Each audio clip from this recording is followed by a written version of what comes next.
અમારી સૌરાષ્ટ્રના સંસ્કાર ન્યૂઝ ચેનલને લાઈક કરો, કોમેન્ટ કરો, સબસ્ક્રાઇબ કરો અને જોતા રહો પળે પળના સમાચાર।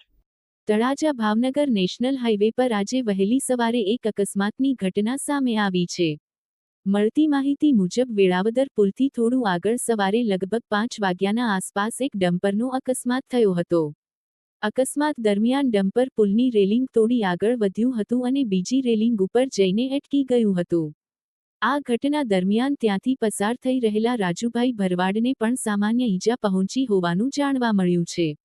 સદભાગ્યે આ અકસ્માતમાં કોઈને ગંભીર ઈજા પહોંચી નથી।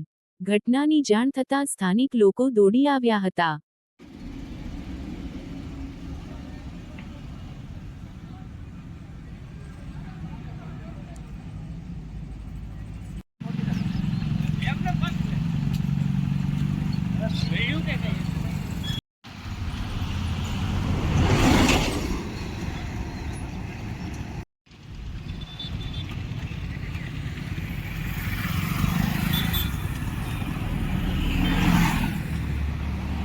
સૌરાષ્ટ્રની ઓળખ જ સત્યની સાથે જ। સૌરાષ્ટ્રના સંસ્કારો ન્યૂઝ।